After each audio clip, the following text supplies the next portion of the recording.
good. It's not about another woman. It has a twist. And towards the end of the song, you find out what his other love is. Okay. I like it. I do like it. Thank you. Very nice. Nice to meet you. That's good. Great You to must- meet you. You did a great job. You did, I think, don't you? you did a good job. I would say, wouldn't she have to get? We are back. You're watching the Schenectady Today Show. If you're just joining us, I'm your host, John Cancio. That's a clip from my television show, True Talk, right there. If you want to come be an audience member, Tuesday, January 20th, 5:45 p.m., Psychic Ann Fisher. Didn't that look exciting? Yes, you got to join us. So our next guest I hope to have on my True Talk television show in the future. Her name is Chick Owens. She's a psychic as well. Thank you very much for being here today. Thank you for having me. It's nice meeting you. I've Nice never to met meet you you. before. I've heard about you. I've never met you before. You've got the very mysterious thing going on Oh here. dear, not on purpose. Not on purpose? No. Now you have, No. you're a psychic. Are you a psychic / medium?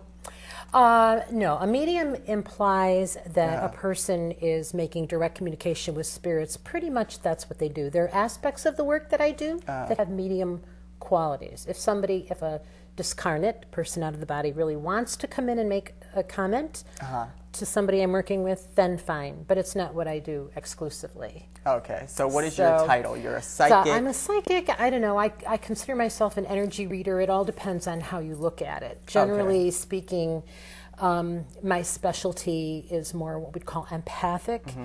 The natural inclination is to ride with the emotional set of the person. So I'm in their emotional field and understanding that from a huge range. It's probably easier to describe it if I describe what I mean by energy, just in general, because everything I do sort of comes off of that. Let me preface it by saying that really everything is a belief system. So take what you like and leave the rest. But and I understand that you are more comfortable doing this privately. Yes. As if, you know, a big Oh, audience yes. like that is something different. yeah, no, for no, you. that's You a don't work completely that way. different thing. No, Okay. when I work with a person, we sit down, we work for a couple of hours. Okay. And so we really get into stuff. It's a huge range that gets covered. So I'm not comfortable with a little bit of information here and there, partly because I've just found people will take stuff. There's a vulnerability, there's a sensitivity that comes with that openness that the person's experiencing, and they'll take something and run with it, and I don't want to interfere with their free will in a negative way. So I'm just comfortable talking things through. But Is it everybody also has their own difficult when thing. there's more than that person in the same room Yes, because it you is pick for up me. different things? It is for me. I get very focused and I'm very intense with that person, and so I appreciate the privacy. Sometimes people will come in, they'll have somebody with them taking notes, or it may be a couple of people that want to come in and work together, which I can do, but it's more work for me because I'm dividing my focus. I'm very focused as Well, a tell us person in about general. your psychic abilities. What are you most strong at with as a psychic? this emotional thing, this empathic thing is, I would say, the strongest. But when I'm working with a person, my job is to allow my energy field to embrace the energy field of another person. And it's based on this belief system, this idea, which comes from my experience, that energy has its own intelligence, energy has its own consciousness, and there are many different levels of what we would call vibration attached to this kind of consciousness. So, for example, we can look at the furniture, or we could, something that's dense, and it has its own energy, but it vibrates very, very slowly, and it's very, very dense. Whereas, say, a person who's meditating or in prayer may be vibrating at a very refined, very high level, so it's very, very fast. So the job of the psychic really is to be able to embrace the energy field of the person as much as possible and get comfortable with understanding the full range that's operating within that person.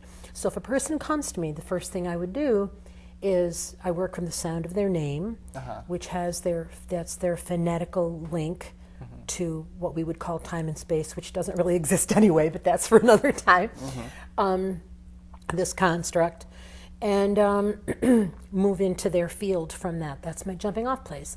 What I'm going for initially is to get as much information from their highest level of consciousness that I can.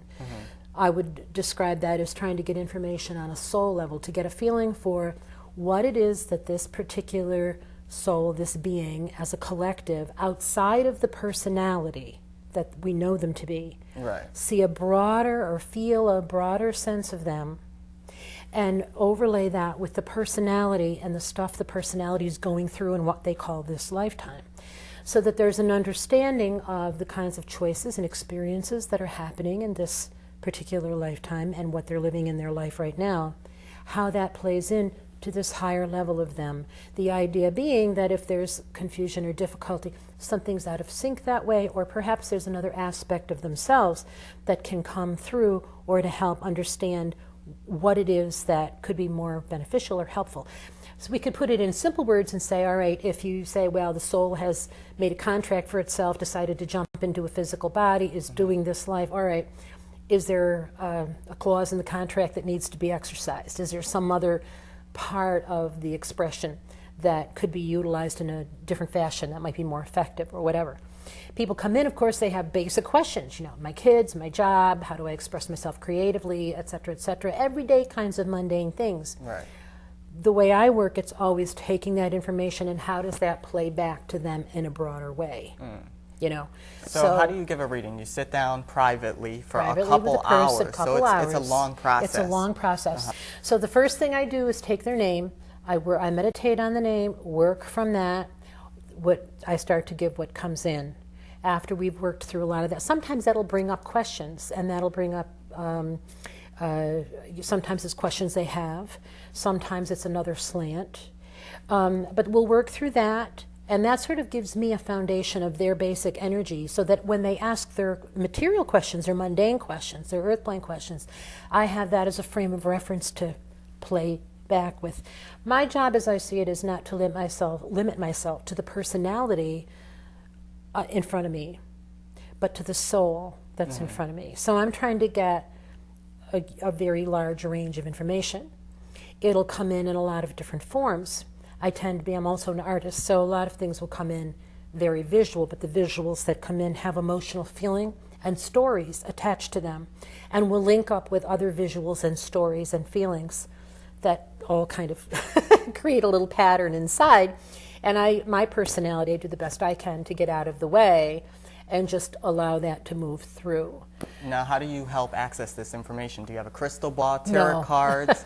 How does this work? Do you Well, write it down? I work from the sound of the name, and I do write it Okay. down. It sort of takes it from here and brings it in. I mean, I believe that the basic energy in the universe really is fundamentally sound.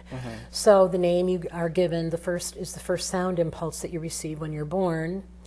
And so we work from that in the sense of, all right, let's follow that life stream, or let's follow that energy pattern and see where it brings us now. And then this whole thing unfolds inside of me, and my job is to present that.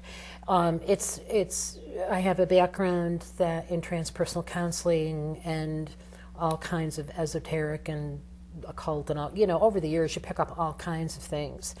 And, you know, Yeah. it just becomes this big pot. And just, you know, my subconscious and my superconscious will just draw on whatever that collective material is.